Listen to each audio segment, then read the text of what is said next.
Sastra channel நேயர்களுக்கு நமஸ்காரம். அனுதினம் ஆனந்தம் நிகழ்ச்சியில் உங்கள் அனைவரையும் சந்திப்பதில் மிக்க மகிழ்ச்சி.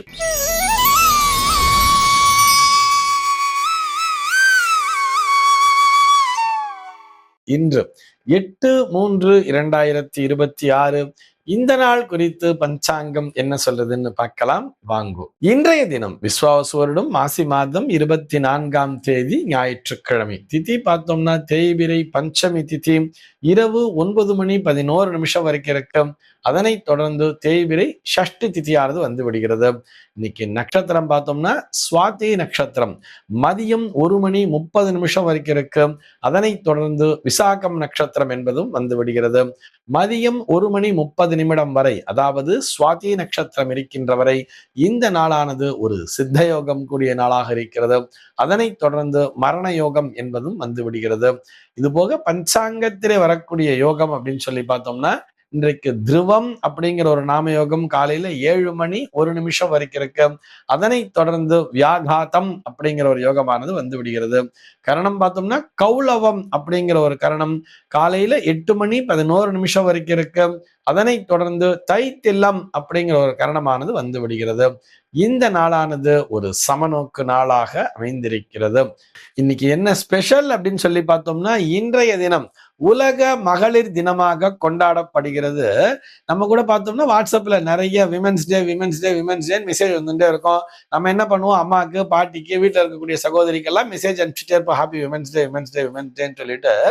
எல்லோரும் கொண்டாடுகிறார்கள். உலக அளவிலே நாமும் கொண்டாடினாலும் நம்முடைய பாரத தேசத்தை பொறுத்தவரை எல்லா நாட்களுமே விமென்ஸ் டே தான். ஏன்னா நம்ம பெண்களுக்கு அத்தனை முக்கியத்துவம் தருகிறோம்.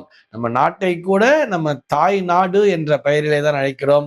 நமக்கு அந்த ஆகாரத்தை, அடிப்படை உணவினை தரக்கூடிய, அடிப்படை உணவினையே உற்பத்தி செய்யக்கூடிய, அதற்கு தேவையான நீர்வளத்தை தரக்கூடிய நதிகளையும் நாம் பெண்களாகத்தானே பாவித்துக் கொண்டிருக்கிறோம்.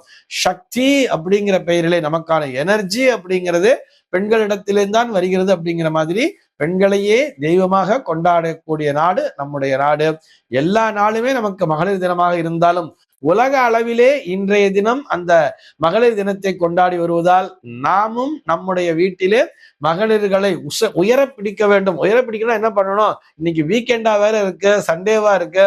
அதனால என்ன பண்ணலாம், வீட்டில் இருக்கக்கூடிய ஆண்கள்லாம் சமைச்சு பெண்களுக்கு போட்டு அவர்களை இது மாதிரி எங்களுக்கும் சமைக்க தெரியுங்கிற மாதிரி ஒரு சந்தோஷமா இந்த நாளை கொண்டாடலாம் அல்லவா. எல்லோரும் பயன்படுத்தி கொள்ள வேண்டும் அப்படிங்கிறதுக்காக பிரார்த்தனை பண்ணிக்கிறோம். இதன் மூலமாக குடும்பத்திலே ஒற்றுமை என்பது கூடும் தானே.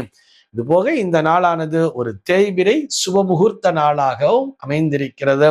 இந்த நாளிலே எல்லா விதமான சுப நிகழ்ச்சிகளையும் செய்யலாம் என்பதற்காகவும் நினைவூட்டுகிறோம். சென்னையை பொறுத்தவரை இன்றைய தினத்தினுடைய சூரிய உதயம் என்பது காலை 6:24 சூரிய அஸ்தமனம் என்பது மாலை 6:15 சந்திர அஸ்தமனம் என்பது காலை 9:29 சந்திர உதயம் என்பது இரவு 10:24 சம்பவிக்கிறது.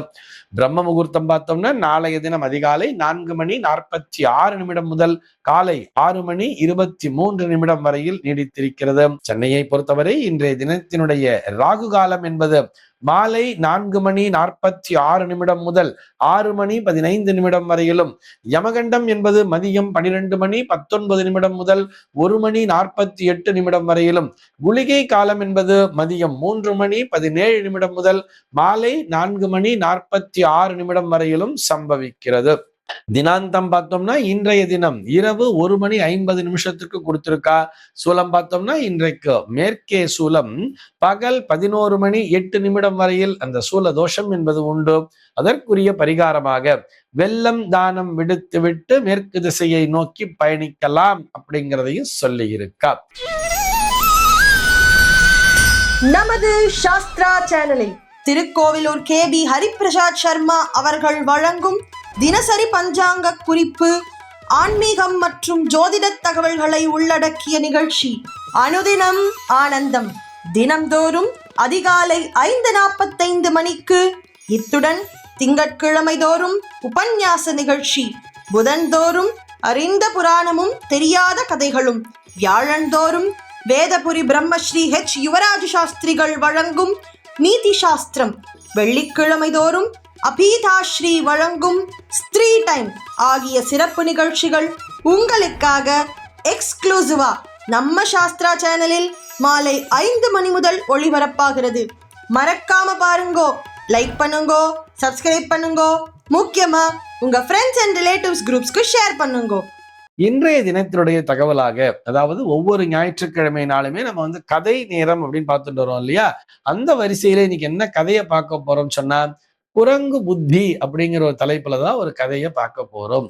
ஒரு ஊர்ல ஒரு தோட்டக்காரன் என்பவன் இருந்தானாம். அவன் அவனுடைய தோட்டத்திலே நிறைய அந்த மரம் செடி கொடிகளை எல்லாம் பராமரித்து வந்தானாம். டெய்லி அதுக்கெல்லாம் தண்ணி ஊத்துறது, கரெக்டா அந்த கிளைகள் எல்லாம் வெட்டி விடுறது, இதெல்லாம் பண்ணிட்டு இருந்தானா.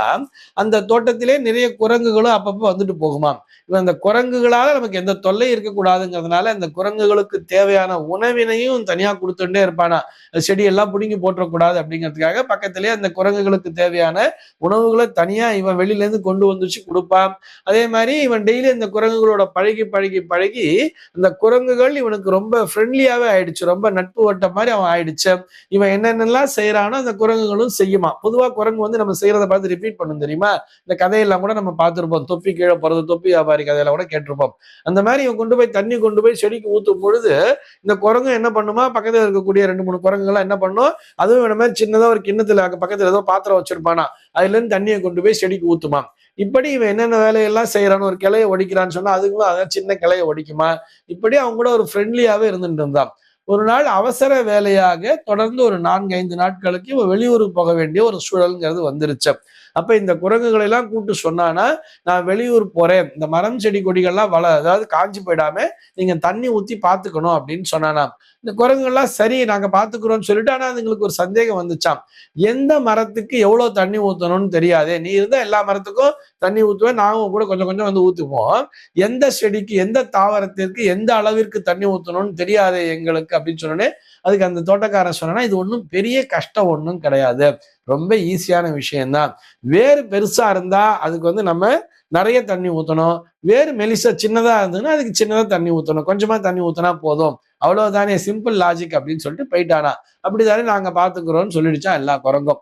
சரின்னு சொல்லிட்டு இவரும் ஊருக்கு போயிட்டு ஒரு வாரம் கழிச்சு திரும்பி வந்து பார்த்தா, எல்லா செடிகளும் அந்த பெரிய பெரிய மரங்கள், பெரிய பெரிய மரம்னா ரொம்ப பெரிய மரம் இல்லை, கொஞ்சம் அந்த ஆவரேஜா இருக்கக்கூடிய மரங்களும் சரி செடிகளும் சரி எல்லாம் பிடுங்கி கீழே போடப்பட்டு எல்லாம் காஞ்சி போய் கிடந்துதான். இவனுக்கு பார்த்த உடனே அதிர்ச்சி, என்ன எல்லாம் கீழே பிடிக்கி கிடக்கு, எல்லாம் காஞ்சி போய் கிடக்கு.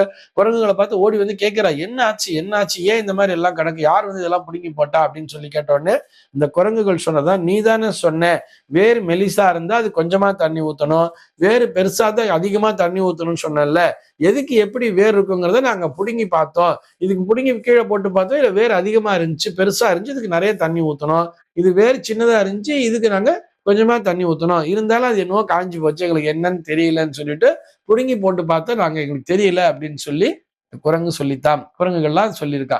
இதுல இருந்து நமக்கு என்ன தெரியறதுன்னு சொன்னா, என்னதான் விசுவாசமா என்னதான் உற்ற தோழனாக இருந்தாலும் நண்பனாக இருந்தாலும் சரி, புத்தி இல்லாதவர்களிடத்திலே இது போன்ற முக்கியமான பணிகளை ஒப்படைக்க கூடாதுங்கிறத தெரிஞ்சுக்கணும் இல்லையா?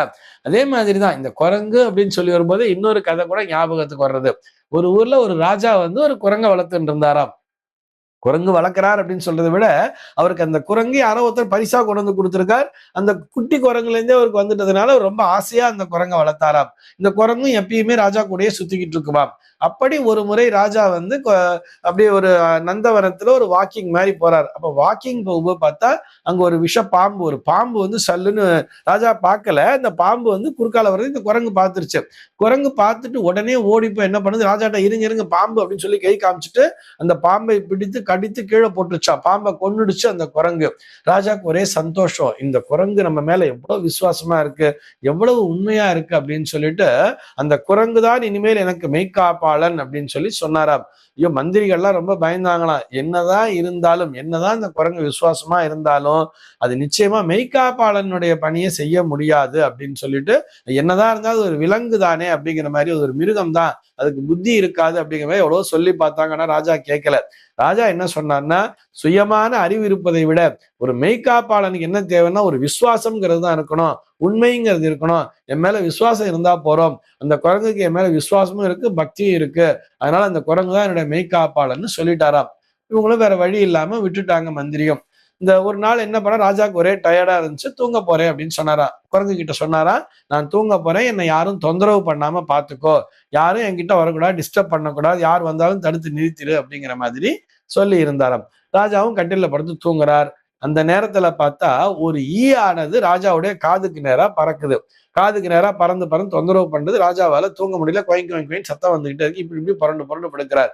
இந்த குரங்கு விரட்டி விரட்டி பாக்குது. அது ஈ போகுது, மறுபடியும் வருது, மறுபடியும் வருது, மறுபடியும் போகுது. இது மாதிரி பண்ணிட்டே இருந்தான். இதை பார்த்த உடனே குரங்குக்கு கோவம் வந்துருச்சான். குரங்கு என்ன பண்ணுச்சு, ராஜா தூங்கிட்டு இருக்காரு அப்படி உருக்கழிச்சு அது காதுக்கு நேரா இந்த ஈ சுத்திக்கிட்டே இருக்கு வருன்னு. குரங்கு என்ன பண்ணுச்சு, பக்கத்துல இருந்த ராஜாவுடைய வாளை எடுத்து ஒரே போட அந்த ஈ மேல போட்டு கொன்னுறேன்னு சொல்லிட்டு ஒரே வேகமா போடுது. போட்ட உடனே ஈ தப்பிச்சிருச்சு. ராஜாவுடைய காது துண்டாய் போயிடுச்சு. ஐயோ அம்மா அலறி அடிச்சு. ராஜா பார்த்தா ராஜாவுடைய காது கீழே கிடக்கு, ரத்தம் வந்துட்டே இருந்துச்சாம். அப்போ எல்லாரும் ஓடி பார்த்தா என்ன நடந்துச்சுங்கிறத புரிஞ்சுக்க முடியுது. எல்லாரையும் குரங்கு கிட்ட கேட்டா குரங்கு ஈய காமிச்சுதா.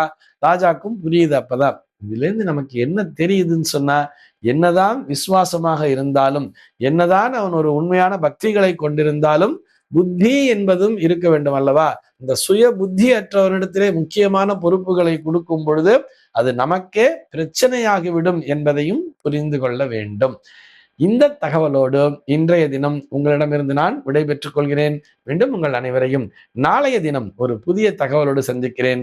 அன்பர்கள் அனைவருக்கும் அனுதினமும் ஆனந்தமாய் அமைய பிரார்த்திக்கிறேன்.